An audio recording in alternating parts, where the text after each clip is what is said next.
बिस्मिल्लाहिर्रहमानिर्रहीम। अस्सलाम वालेकुम नाज़रीन, नवाब वक्त टुडे में खुशामदीद और सुबह बखैर। मैं हूँ एहतशाम रहमान। प्रोग्राम का आगाज़ किताब हिदायत से शुरू। अल्लाह के नाम से जो बेइंतहा मेहरबान रहम फरमाने वाला है।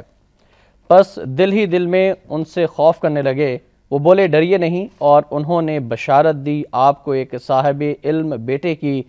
बस आई आपकी बीवी ची बजी होकर और फरते हैरत से तमाचा दे मारा अपने चेहरे पर और बोली मैं बूढ़ी मैं बांझ, क्या मेरे यहाँ बच्चा होगा।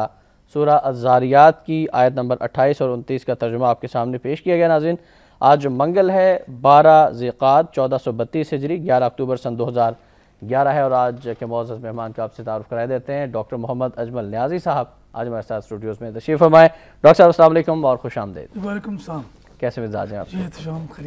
खैरियत से हैं। और आपकी इजाज़त से हम लीड स्टोरी की जाने बढ़ना चाहेंगे। और सदर जरदारी की जरदारी और गिलानी की ज़ेर सदारत नाज़रीन एक इजलास हुआ, उस वाले से खबर है कि इत्तेहादियों से मिलकर साजिशें नाकाम बना देंगे। जरदारी गिलानी की ज़ेर सदारत इजलास सेनेट इलेक्शन से कबल हुकूमत ख़त्म करने की कोशिशें की जा रही हैं। अपोजिशन पीपल्स पार्टी की कामयाबी से खौफजदा है।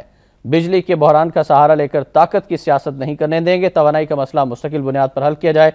मुल्क के खुद मुख्तारी का तहफ़्फ़ुज़ करेंगे। जरदारी का खिताब। सियासी कुव्वतों को साथ लेकर चलेंगे वज़ीर आज़म।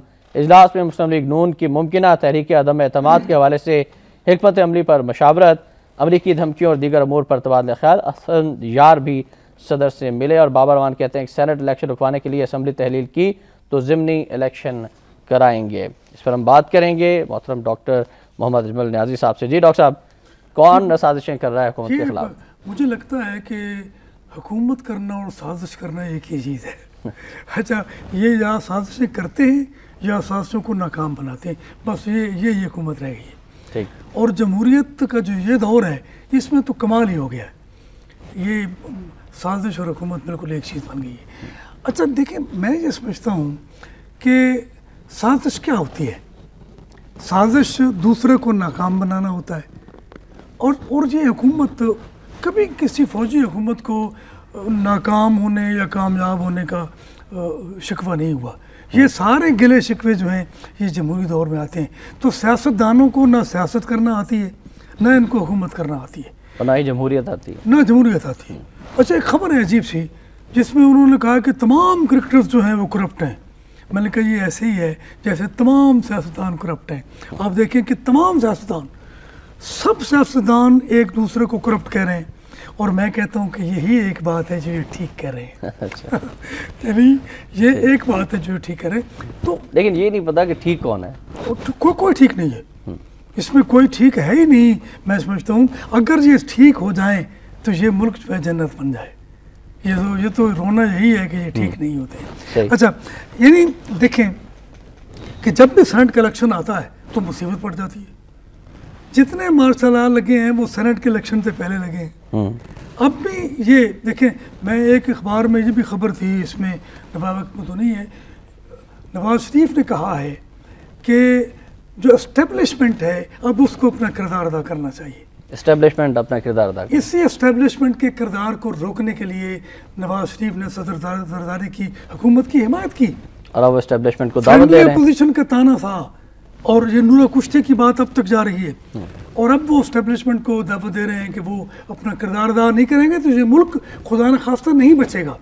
ये बड़ी अजीब और गरीब बात है और मेरी समझ में नहीं आती है कि नवाज शरीफ जी क्या कह रहे हैं। अच्छा, सेनेट इलेक्शन की बात हुई, डॉक्टर साहब कुछ बताइएगा मैं नाज़रीन को कि क्या हो रहा है सेनेट इलेक्शन से पहले ये सब। जी, सेनेट इलेक्शन का मसला ये है कि उस इलेक्शन में जरदारी हुकूमत की अक्सरियत हो जाएगी और ये नवाज शरीफ और नून लीग को जो है ये मुसीबत पड़ी हुई है। और इसके लिए ये तमाम सियासत जो है वो इसी के गर्द घूम रही है। तो आप समझते हैं कि पंजाब असम्बली तहलील की जा सकती है? मेरा ख्याल है कि ये नाकाबिल। देखें ना, परवेज़ रशीद ने वाज़ेह तौर पर कह दिया है, वो पढ़ा लिखा आदमी है, उसने कहा है कि ये तजवीज़ ही नाकाबिल अमल है। ये इस बात के बाद पीपल्स पार्टी के लोगों को ये शोशा नहीं बनाना चाहिए था। इन लोगों को नॉन इशू को इशू बनाना, इशू को नॉन इशू बनाना बड़ा आता है, बड़ी आसानी से। अब देखें ना कि यानी चंद महीनों के बाद कोई बात नई खड़ी कर दी जाती है। अब ये खबर भी है कि इलेक्शन में आयशा अहद मलिक की बात के लिए MQM क्यों मरी जा रही है। सही। अच्छा देखे ना, आयशा आहद मलिक का साथ को रिश्तेदारी है उनकी। यहाँ हजारों औरतें हैं जो बेगुनाह मसलूम हैं और जलील हो रही हैं, और एमकेएम के रहनुमा ने मुलाकात भी की उनके अहलखाना से भी आकर। छोटी छोटी बच्चियों की मतलब इस्मत और ज़िंदगी तार तार की जा रही है, उस पर तो नहीं बोलते। ये आयशा आहद मलिक का शोशा इसलिए छोड़ा गया है कि नून लीग को जुल्फ़िकार मिर्ज़ा की बात जो है वो पूरे यानी सरगर्मी से करने की तौफीक ना हो। ठीक, ये सिर्फ इसलिए किया जा रहा है, वरना इसका कोई और मकसद नहीं है। प्रेशर कि नून लीग टैक्टिक्स। हाँ, और मैं दाद देता हूँ फहमीदा मिर्ज़ा की कि इसके बावजूद जुल्फ़िकार मिर्ज़ा के ख़िलाफ़ तनकीद की गई, उसने बड़े सब्र और तहम्मुल से सुनी। मेरा ख्याल है कि वो सब्र और तहम्मुल करने के लिए ही उसने जुल्फ़िकार मिर्ज़ा से शादी की है। ये तो इत्तेहादियों से मिलकर, कौन से इत्तेहादी, यानी ये इत्तेहादी वो हैं एमकेएम वाले जो कई मरतबा हुकूमत से निकले हैं और कई मरतबा आए हैं, इनका आना जाना लगा रहता है। इनको मैं समझता हूँ कि सियासतदानों को शर्म भी नहीं आती है, यानी अजीब व गरीब बात है। शर्म होती तो ये आनी जानी ना होती। ये देखे ना, ये अजीब व गरीब बात है कि जुल्फ़िकार मिर्ज़ा की तनकीद भी जारी है और इत्तेहाद जो है इनका वो भी हो रहा है। जुल्फ़िकार मिर्ज़ा अब आया है वहाँ मलेशिया से, और उसने जो बातें की हैं वो पहले से ज़्यादा सख्त हैं। अच्छा, जुल्फ़िकार मिर्ज़ा का जिक्र आया तो वो खबर भी हम जुल्फ़िकार मिर्ज़ा साहब के वाले से शामिल कर लेते हैं, फिर इस पर बात भी करेंगे। नाज़रीन, खबर है अगली हमारी कि कौमी असम्बली तवानाई का बहरान हल करने के लिए खुसूसी पार्लिमानी कमेटी तश्कील देने की मंजूरी, मुस्लिम लीग नून के अरकान का जुल्फ़िकार मिर्ज़ा की हिमायत का ऐलान। कमेटी 14 नवंबर से पहले सिफारिशात देगी। स्पीकर मुल्क तारीकी में डूबने के करीब है, वज़रा सो रहे हैं। शेख आफ्ताब, मुल्क में लोड शेडिंग नहीं हो रही, 15 रोज़ तक पेप को तहलील कर देंगे, ये कहना है नवीद कमर का।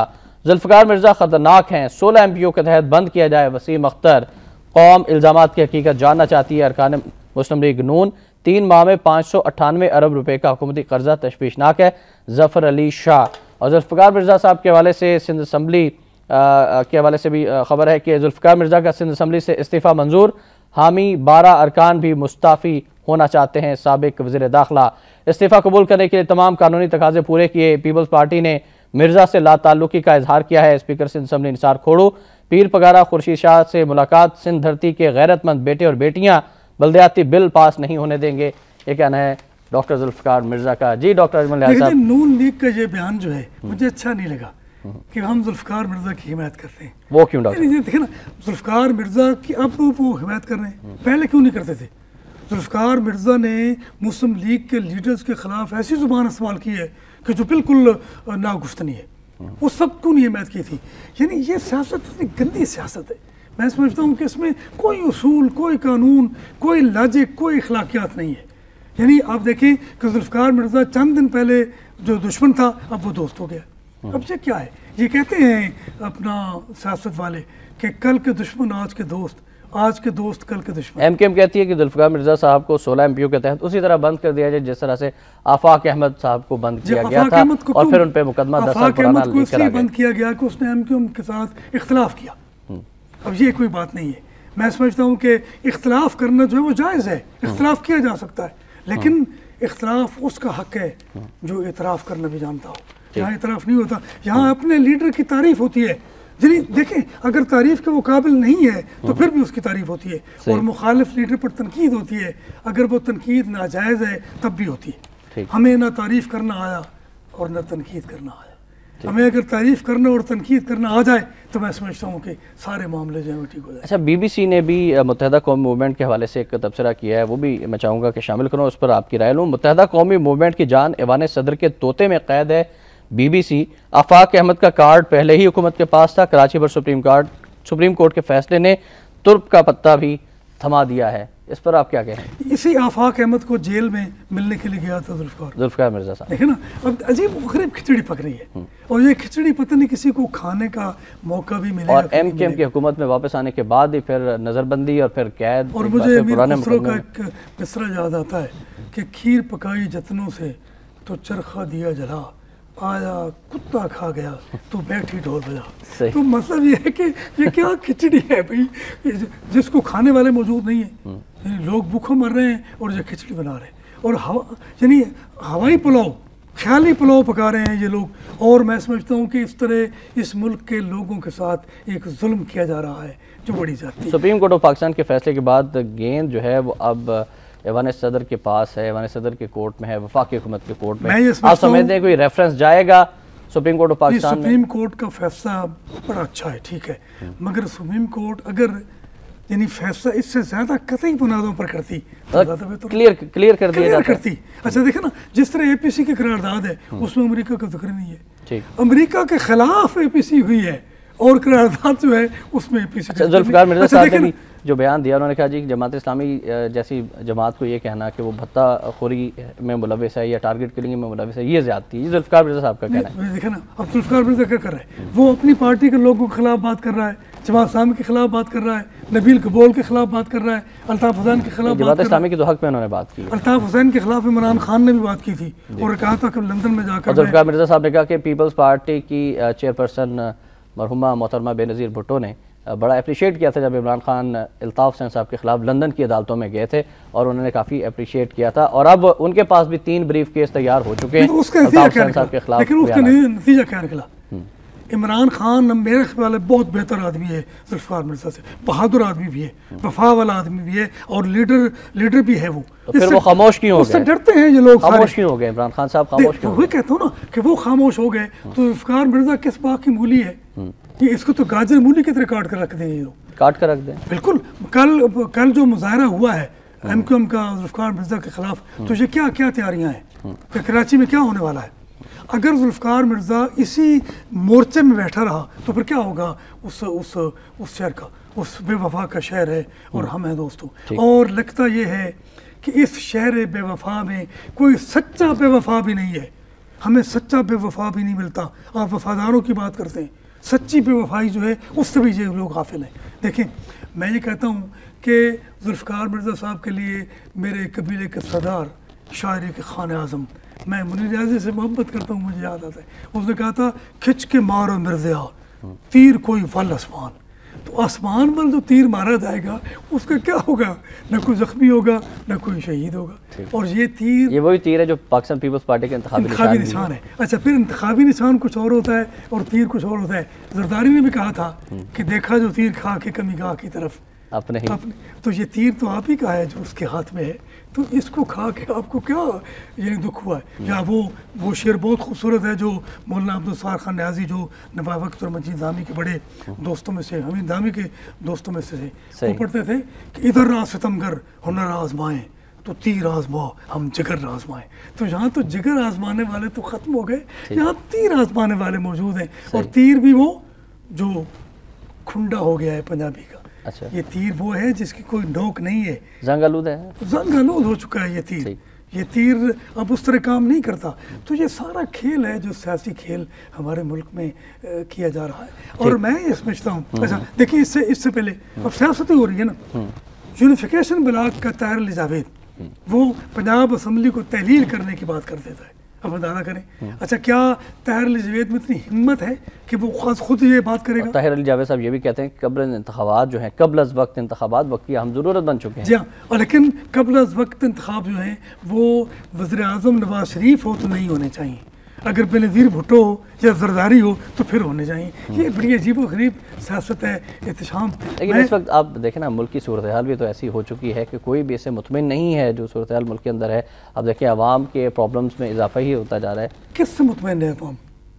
अब देखें ना कि इससे कौन सा ऐसा सियासतदान है जिससे मुतमिन है? खुदा की कसम, इमरान खान के लिए मैं नरम गोश रखता हूँ और मैं डरता हूँ उस लम्हे से जब लोगों की तवक्कुआत इमरान खान से टूटेंगी, बिल्कुल टूटेंगी। वो क्यों?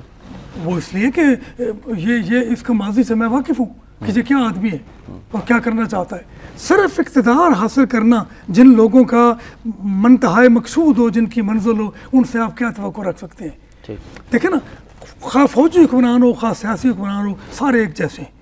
हुक्मरान यहाँ हाकिम एक जैसे हैं, हुकाम एक जैसे हैं और अवाम एक जैसे हैं। अवाम जलील हो रहे हैं, ज़िल्लत और अज़ियत में मुब्तला हैं और जो हुकाम है वो हुकूमत करते जा रहे हैं और ऐश-ओ-इशरत करते जा रहे हैं। हमें एक ब्रेक ले जाना है। ब्रेक के बाद जब वापस आएंगे नाज़रीन तो इसी मौजू पर बात होगी और एक और ख़बर भी अजमल कसाब के हवाले से आप तक पहुँचा सकें। अजमल कसाब की अपील मंजूर, भारतीय सुप्रीम कोर्ट ने सज़ाए मौत पर अमल दरामद रोक दिया।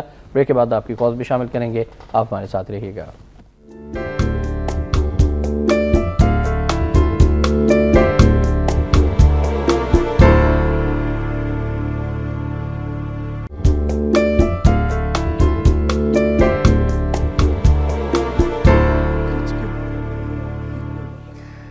विक्टोरिया में एक बार फिर आपको खुशामदीद कहते हैं नाज़रीन। हमारा नंबर नोट फरमा लीजिए, नंबर है 0423631269। और डॉक्टर साहब से हम बात करना चाहेंगे कि एक और अहम खबर कि पीपल्स अमन कमेटी का अदम करार, रेंजर्स के मुत्तहदा के 1 दर्जन दफातर पर छापे, 50 गिरफ्तार, मुत्तहदा का सेक्टर इंचार्ज, 3 टारगेट किलर्स भी पकड़े गए। शहर में कशीदगी, जुल्फ़िकार मिर्ज़ा के खिलाफ MQM की रैलियाँ, अमन कमेटी सियासी समाजी काम के अलावा कोई सरगर्मी नहीं कर सकेगी। नोटिफिकेशन रात गए जारी किया गया।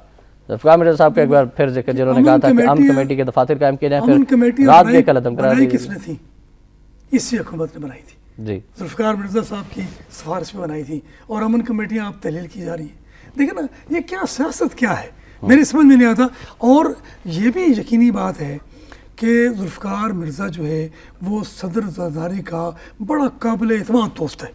सही। और कभी जुल्फ़िकार मिर्ज़ा जो है वो सदर ज़रदारी के बगैर कोई बात नहीं कर सकता। यही जुल्फ़िकार मिर्ज़ा जो है सर झुकाए हुए शर्मिंदा 9-0 पे पहुंचा था।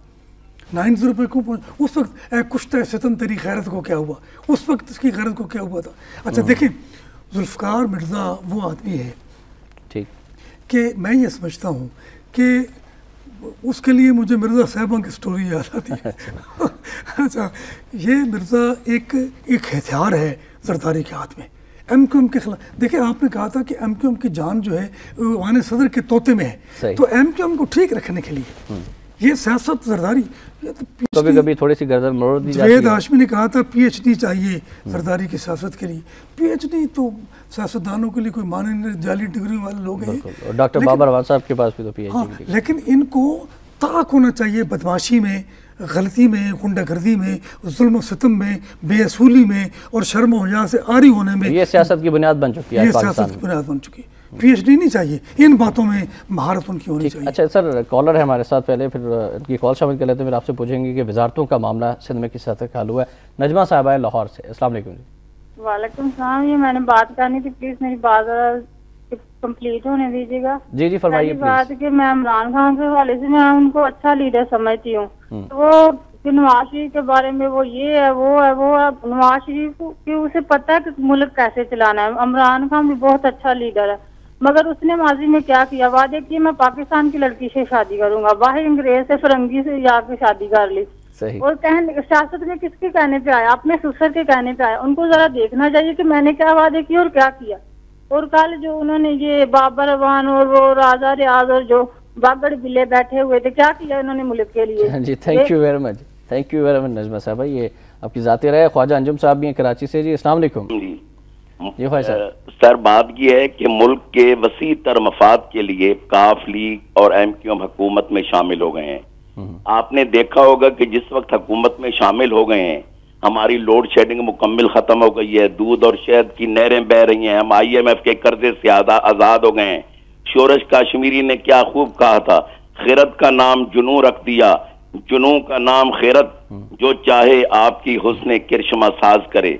दूसरी बात, पीर पागारे का भी बयान सुना होगा, जहां पर वो फरमाते हैं कि हमारा वजीर आला कम्मू शाह है और जिसका काम है भंग पी के पैसे बनाना। तो इस बारे में भी शोरश काश्मीरी ने कहा था कि मेरे वतन की सियासत का हाल मत पूछ, तवाइफ नाच रही है तमाशबीनों में। अस्सलाम वालेकुम। थैंक यू वेरी मच जी ख्वाजा साहब। आसिफ साहब हैं सऊदी अरब से, अस्सलाम वालेकुम जी। जी आसिफ साहब। अस्सलाम वालेकुम सर। वालेकुम सलाम। फरमाइएगा आसिफ साहब, क्या कहना चाहेंगे आप। सर, जुल्फ़िकार मिर्जा जो बोल रहे हैं वो एक बहुत अच्छा सच, और उसको ये नहीं है कि मेरी पीपल पार्टी है या कोई मेरी पार्टी है। ये MQM जो उसके खिलाफ मुजाहरे कर रही है और उसको ये बुरा भला बोल रही है, ये MQM खुद देखे, अपने लीडर को देखे कि वो चोर उधर जाके छुपा हुआ है। ठीक, थैंक यू वेरी मच जी आसिफ साहब। ये आप लोगों की अपनी राय है, बहरहाल इस पर हम बात करेंगे। बात यह है कि जुल्फ़िकार मिर्ज़ा जो बातें कर रहा है, मेरा ख्याल है कि ये गलत बात यानी सच बात होती है जो वक्त पर रखी जाए।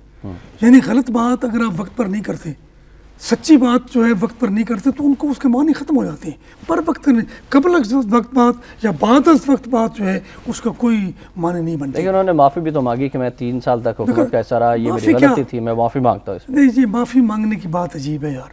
क्या आप एक आदमी को थप्पड़ मार दें और आप कहें सारी, ये सारी उसका आधा काम तो कर दिया आपने, उसके बाद आप सारी करते हैं।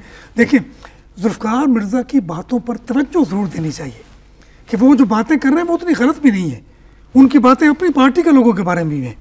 देखिए ना, सिर्फ एमक्यूएम के बारे में, जमात इस्लामी के बारे में नहीं है, जो एएनपी के बारे में, उनकी बातें जो हैं वो रहमान मलिक के बारे में भी है। अच्छा, जिनके बारे में वो कहते हैं कि रहमान मलिक साहब सर से लेकर पाँव तक झूठे मुल्क दुश्मन कह दिया उसको सीधा सीधा। तो मैं समझता हूँ कि क्या उनकी इन बातों पर कोई गौर किया गया है? देखे ना, कुछ नहीं किया गया। जुल्फ़िकार मिर्ज़ा की उन बातों पे गौर किया जा रहा है जो मतलब की बातें हैं, और वहाँ तो मुंतज़िर हैं कि वो रेफरेंस कब भिजवाए जाएंगे सुप्रीम कोर्ट ऑफ पाकिस्तान को, जिसके हुक्म दिया है सुप्रीम कोर्ट ने कि वफाकी हुकूमत जो है वो रेफरेंस भिजवाए, जो जुल्फ़िकार मिर्ज़ा ने प्रेस कॉन्फ्रेंस ये कभी नहीं होगा। जो सियासी जमात ये कभी नहीं होगा। टारगेट किलिंग में मुलविस हैं। एहतशाम सुप्रीम कोर्ट के फैसले के बाद फिर वहाँ पर कत्ल गारत शुरू हो गई है कराची में, तो ये कत्ल गारत बढ़ेगी। तो मैं तो यही कहता हूँ कि सुप्रीम कोर्ट का मैं बहुत एहतराम करता हूँ, और चीफ जस्टिस में भी कि चीफ तेरे जानसार बेशुमार उन बेशुमारों में मैं किसी शुमार कतार में नहीं हूँ, लेकिन उन बेशुमारों में एक मैं भी था। तो मैं ये समझता हूँ कि भाई आप फैसला करो तो फैसले पर अमल दरामद भी कराओ और फैसला कतई करो। ये बात बिल्कुल सामने की थी, मुझसे मिले एमक्यूएम के लोग और दूसरे लोग कहते थे कि जी हमारे खिलाफ फैसला देंगे, चीफ जस्टिस डरे हुए थे। तो मैंने कहा, चीफ जस्टिस डरे हुए थे? नहीं, ये लोग डरे हुए थे कि हमारे खिलाफ फैसला आएगा एमक्यूएम। अच्छा, तो मैंने उनसे कहा था कि चीफ जस्टिस साहब कभी किसी पार्टी के खिलाफ फैसला नहीं देंगे। अच्छा। वैसे ये सुप्रीम कोर्ट का काम नहीं है कि वो किसी पार्टी पर पाबंदी लगाए, लेकिन कोई इशारा तो करना चाहिए था उनको। जब लोगों को पता ही नहीं चलता कि क्या हो रहा है, जब कराची में ये तयन ही नहीं होगा कि कौन कसूरवार है, कौन जालिम है, कौन कातिल है, कौन मकतूल है, तो फिर क्या होगा? क्या बिल्कुल कैटेगराइज करने की जरूरत तो है ना किसी को। मुस्तफा साहब हैं लाहौर से। अस्सलाम वालेकुम जी। वालेकुम अस्सलाम जी। मैं नियाज़ी साहब की इजाजत से एक बात कहूंगा। उससे पहले आपने जो रेफरेंस की बात की थी, वो तो सदर मोहतरम अपने कोलिशन पार्टनर्स के खिलाफ रेफरेंस भेजें तो बात होगी ना, वो कभी भी नहीं होगा। और ये जैसे अभी नियाज़ी साहब फरमा रहे थे कि जो अदालतें जब मफामती किस्म के फैसले करें और मफामती सियासत जो कौम का एक ओवरऑल पॉलिटिकल एनवायरनमेंट हो गया उसके मुताबिक करें, तो फिर ऐसे ही हालात रहेंगे और कत्लो गारत जो है पता नहीं कहाँ तक जाएगी। मैं एक अर्ज करूंगा कि तारीख जो है वो खुद कौमों को मस्क भी करती, लेकिन उन कौमों को मस्क करती है जो अपनी रूहानी, इखलाकी, माशरती, अदालत की इकदार और दीनी एतकाद से मुनरिफ हो जाती हैं, वो मस्क होती हैं। और जहां पर इंडियनाइज टीवी चैनल, मास वाइज चंद और इंडियनाइज टीवी एंकर घर घर को मुजरा खाना बनाने में मसरूफ अमल है ताकि हमारी कौम एक गुलाम कौम बन जाए। और उसके साथ साथ नाम निहाद उलमाए हक, सू, लखारी, ऐसे लखारी और एंकर्स एक लफ्ज एहतजाज कर नहीं बोलते। आपके सामने माशरा तबाह हो रहा है, लेकिन मुझे दुख है हुक्मरानों पे, सियासतदानों पे और इल्मा इस इस्लामी जमातों पे जो कि एक लफ्ज एहतजाज करनी अरबों खरबों के। Thank you very much Mustafa साहब ने इशारा किया मीडिया की जानिब, और मीडिया पे आजकल फिर एक बार फिर इंडियन चैनल्स की भरमार हो गई है और वो प्रोपेगेंडा कर रहे हैं, खासतौर पर हमारे फिल्मों का भी और प्रचार शुरू कर दिया गया है। फिर ऐसे प्रोग्राम जो कि फैमिली के साथ आप बैठ के नहीं देख सकते। मैं जदीद तकाज़ों का कायल हूँ। मैं तो एक मतलब है कि एक आम सा मुसलमान हूँ। केबल वालों ने दिखाना शुरू कर दिया इंडियन चैनल कि आपकी अपनी तहजीबी शनाख्त जो है वो मजरूह नहीं होनी चाहिए। ये बड़ी ज्यादती है। मैं समझता हूँ कि भारतीय सकाफत जो है या यूरोपीय सकाफत जो है उसको क्यों इंट्रोड्यूस किया जा रहा है? आप यूरोप में, अमेरिका में तो हिजाब पर पाबंदी लगा दी उन्होंने, आपने जहाँ जीन्स पर पाबंदी लगाई है? बिल्कुल नहीं। आपने यहाँ पर स्लीवलेस लिबास पर पाबंदी लगाई? बिल्कुल नहीं लगाई। तो मैं समझता हूँ कि अपनी सकाफत, बल्कि यहाँ पे तो फख्र महसूस किया जाने लगा है। अब डॉक्टर साहब, ये बड़ी ज्यादती की बात है, ये बिल्कुल ठीक और बड़े दर्द का इजहार कर रहे हैं। मैं समझता हूँ कि मीडिया इसमें पूरी तरह यानी इन्वॉल्व है। ये भारतीय और अमेरिकी और यूरोपीय जो सकाफत है उसको आम पैमरा की जिम्मेदारी क्या है, इस हवाले से भी बताइएगा। मेरा फहाशी और बेहयाई को रोकने के लिए। देखें, इस मुल्क में मुशर्रफ ने ये टीवी चैनल शुरू किए थे और शेख रशीद बड़ा क्रेडिट लेता है इस बात का। शेख रशीद का देखें, वो वजीर था मुशर्रफ का और आज वो बड़ा हीरो है और तमाम एंकर उसको बुलाते हैं। ये मीडिया जो है मैं समझता हूँ कि धीरे धीरे पेनिट्रेट कर रहा है और एक ऐसे मुआशरे को आपके सामने ला रहा है कि जिसमें जिंदा रहना जो है वो शर्मिंदा होने से भी सेकुलरिज्म का प्रचार किया जा रहा है, खास तौर पर। मैं समझता हूँ सेकुलरिज्म भी इतना बुरा नहीं था, इन्होंने उसको सेकुलरिज्म को बुरा बना दिया है। ठीक, मैं समझता हूँ कि इस्लाम भी एक ऐसा मजहब है जो कुशादगी का दरस देता है, जो कशीदगी नहीं कुशादगी को हमारे सामने लाता है। लेकिन इन्होंने सेकुलरिज्म के मानी भी बिगाड़ दिए हैं और ये वो लोग हैं जो करप्ट कर रहे हैं हर लफ्ज़ को, हर किरदार को, हर यानी कदर को ये लोग करप्ट कर रहे हैं। और इसमें मीडिया देखो ना, मैं अर्ज़ कर रहा हूँ आपसे कि मुशर्रफ से मीडिया शुरू करवाया गया और मालूम नहीं था कि मीडिया क्या कर रहा है। अच्छा, मीडिया बैरी कज़ाक जो हैं वो एक 2-4 बंदों को तावान के लिए पकड़ते हैं, उनका प्रोपेगेंडा कर रहा है। और सलाब ज़दगान जो मर रहे हैं, जो खुले आसमान की तरफ देख रहे हैं, और आसमान की तरफ देखने वालों को दर्द कोई भी नहीं जानता। नहीं, मीडिया ने उस हवाले से भी भरपूर किरदार अदा किया है, मीडिया की टीम्स वहाँ पर पहुंची। लेकिन हम बात कर रहे हैं जो फहाशी और उरियानी को फरोग दिया जा रहा है, खासतौर पर इंडियन चैनल्स की एक बार फिर भरमार हो गई है। मीडिया के क्रेडिट में कुछ बातें हैं, मैं समझता हूँ कि मीडिया उन बातों को सामने लाता है और उन पर कार्रवाई होती है, लेकिन मीडिया के डिस्क्रेडिट में भी बहुत सारी बातें। एबटाबाद से काफी देर से हमारे साथ एक कॉलर है जो आपसे बात भी करना चाह रहे हैं, फिदा साहब हैं। अस्सलाम वालेकुम जी। अस्सलाम वालेकुम। हाल में लाइन ड्रॉप हुई है। एक और कॉलर हैं। अस्सलाम वालेकुम जी, कौन साहब कहाँ से हैं? अस्सलाम वालेकुम। हाल में दोनों कॉलर ड्रॉप हुए हैं जी। मीडिया के बारे से हम कंटिन्यू करें। तो मैं तो खुद मीडिया का आदमी हूँ, मैं तो हम मीडिया पे बैठे नहीं, हम एहतसाब होना चाहिए, एहतसाब करना चाहिए। अच्छा देखें ना, एहतसाब कैसे होगा? मीडिया में वो लोग हैं जो तिजारत करते हैं और जो करप्शन फैलाते हैं, उन्होंने अपने आप को बचाने के लिए अखबारें निकाल ली हैं और मीडिया के चैनल शुरू कर दिए। इसमें नाम लिए जा सकते, मैं नाम नहीं लेना। मैं कहता हूँ कि 50% से ज़्यादा वो लोग हैं जिनके मीडिया टीवी चैनल चल रहे हैं, जिनकी अखबारें चल रहे हैं, जो करप्ट हैं और वो अपने जो पैसा है, गलत पैसा है, जो काला धन है, उसको सफ़ेद करने के लिए उन्होंने ये किया हुआ है ताकि हुकूमत जो है उन पर कोई नज़र न रखे या उन पर कोई हाथ न उठाए। ठीक, तो ये मीडिया देखे ना, अब एक मीडिया जो है वो लाखों रुपए की तनख्वाहें देता है। लाखों रुपए का बिजनेस कहाँ से आ रहा है भाई? इनको भारत, यूरोप और मीडिया और अमेरिका जो है इनको फंडिंग करता है और फिर ये करते हैं। ये सारी बातें हैं, मैं माफ़ी चाहता हूँ ये बातें करते हुए, लेकिन मेरा ख्याल है कि मसल वक्त एक टीवी है, इसलिए नहीं कि मैं वक्त बैठा हूँ। मैं समझता हूँ कि नज़रिया पाकिस्तान का लंबरदार है, पाकिस्तान का लंबरदार है और एक ऐसा चैनल है कि जिसके बारे में कहा जा सकता है कि पाकिस्तानी सकाफत, इस्लामी सकाफत और हमारी अपनी जो तहजीबी सकाफत है उसको ये फ़रोग़ देने में। और इस हवाले से मोहतरम मजीद निज़ामी साहब को सलाम पेश करना चाहिए, जिन्होंने बेड़ा उठाया हुआ है और बहुत बहादुरी के साथ नज़रिया पाकिस्तान और ख़ासतौर पर इस्लाम की खिदमत कर रहे हैं। तो देखें ना, इसके मुकाबले में दूसरा मीडिया देखें तो क्या है। तो ये बात गलत है। और ज़ुल्फ़िकार मिर्ज़ा को लीडर किसने बनाया? मीडिया ने। रहमान मलिक को लीडर किसने बनाया? मीडिया ने।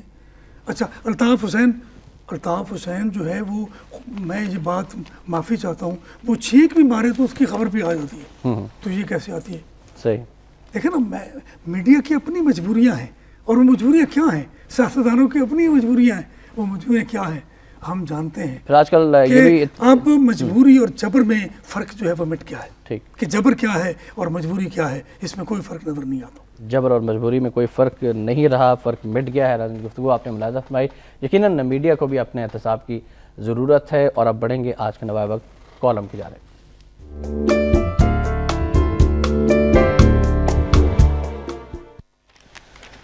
आज का कॉलम भी डॉक्टर मोहम्मद अजमल नियाजी साहब का कॉलम है। बेनियाजियाँ के उन्वान से लिखते हैं। आज इन्होंने लिखा है असम्बली और नैब, ज़ाती और पार्टी पॉलिसी। इन्होंने लिखा है कि मुस्लिम लीग नून के मुशाहिदुल्लाह खान और यूनिफिकेशन ब्लॉक के ताहिर अली जावेद के बयान यकसा मुज़हिका खेज़ हैं। चेयरमैन नैब के तौर पर एक तजवीज़ सदर ज़रदारी की तरफ से वज़ीर-ए-आज़म गिलानी और अपोजिशन लीडर चौधरी निसार को भिजवाई गई।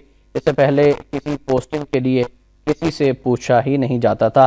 इस पर सेनेटर मुशाहिदुल्लाह खान का मनफी बयान फ़ौरन आया जबकि इसकी ज़रूरत ना थी।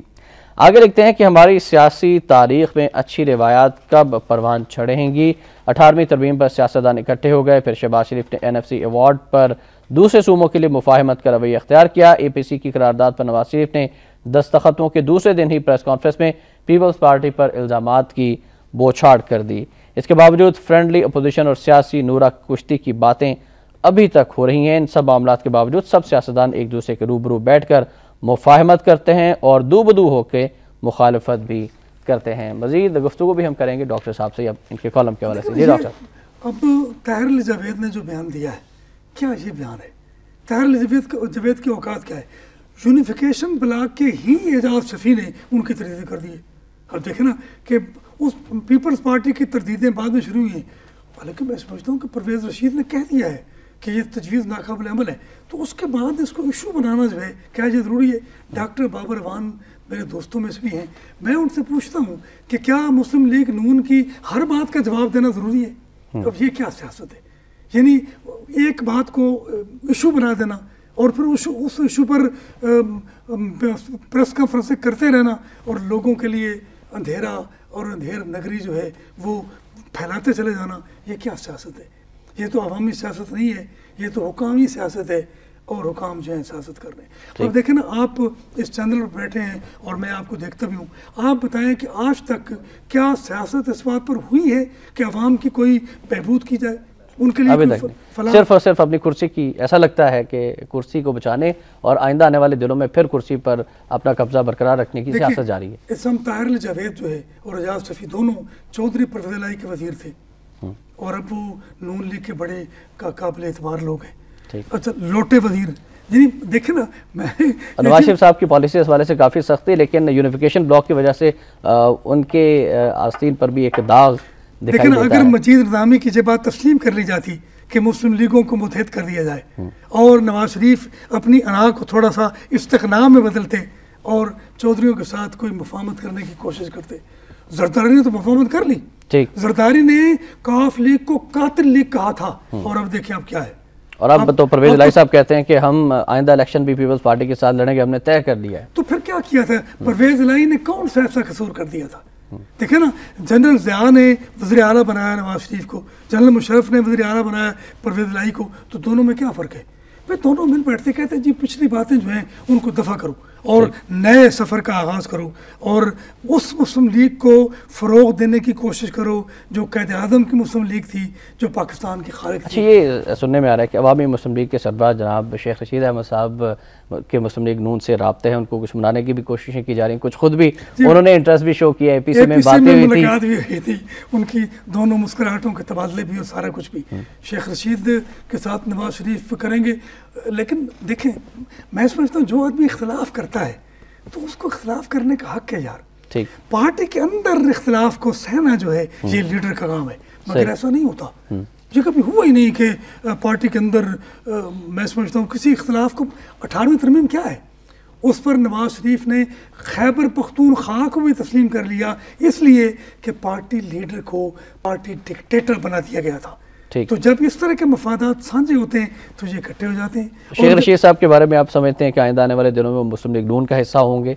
जो कोशिशें जारी हैं, मुझे नहीं लगता जी कौन क्या होगा। अगर ताहिर जावेद को जो कबूल कर सकते हैं तो शेख रशीद ने क्या कसूर किया है? शेख रशीद तो लौटा नहीं हुआ अभी तक। शेख रशीद के लिए मजीद हामिद साहब बड़ा नरम गोशा रखते हैं।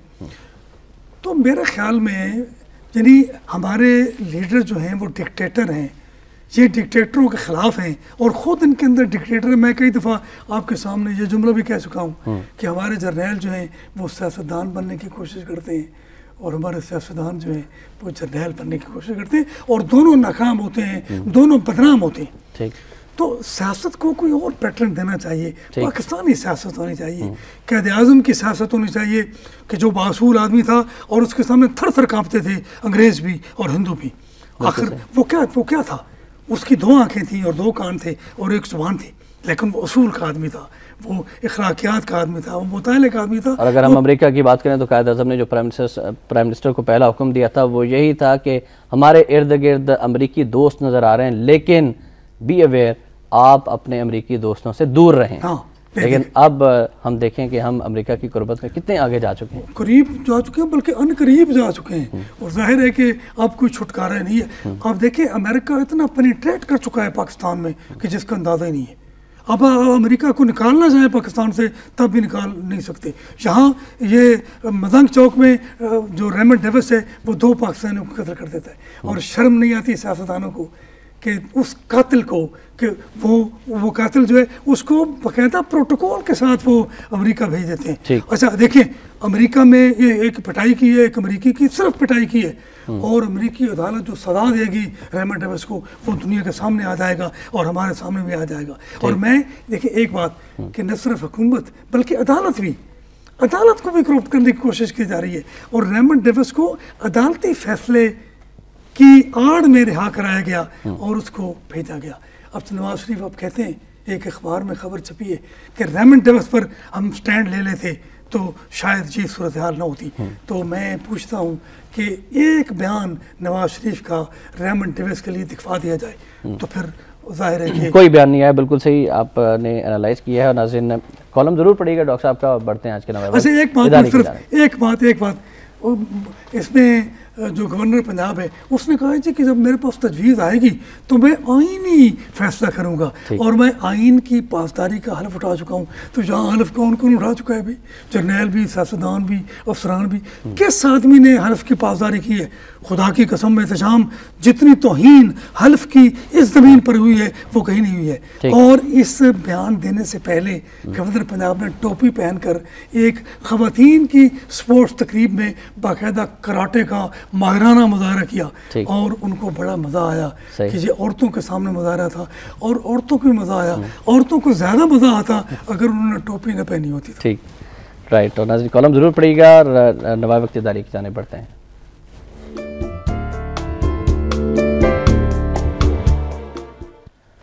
नाज़रीन नवाब इक़्तिदारी है चेयरमैन नैब के लिए एडमिरल फसी बुखारी का तकर्रुर और अपोजिशन के बदलते हुए तेवर। हुकूमत आखिर इदारों के साथ टकराव की पॉलिसी पर ही क्यों कारबंद है? सवाल निशान। इदारे की आखिरी लाइन्स वक्ती कमी की वजह से पढ़कर आप तक पहुँचाना चाहूँगा कि एडमिरल फसी बुखारी भी ज़ाती किरदार के हवाले से नेक नाम हों, मगर हुकूमत अपनी मनमर्जी के तहत चेयरमैन नैब के लिए उनका तकर्रुर अमल में लाएगी तो सैयद दीदार अली शाह की तरह उनकी शख्सियत भी मुतनाज़ा हो जाएगी। जबकि तकर्रुर के इस तरीक़ाकार से लोगों के जहनों में यह सवाल पैदा होना भी फितरी अमर है कि हुक्मरान तबका अपने खिलाफ दायर करप्शन के मुकदमात में अपनी मन मर्जी के फैसले लेने की खातिर अपनी पसंद की किसी शख्सियत को चेयरमैन नैब तैनात करना चाहती है। ये ज़रूर पड़ेगा इदारिया। डॉक्टर साहब ठीक है, मैं समझता हूँ फसी बुखारी एक गैर मुतनाज़ा आदमी है मगर इस तरह उसको मुतनाज़ा बनाने की कोशिश की जा रही है।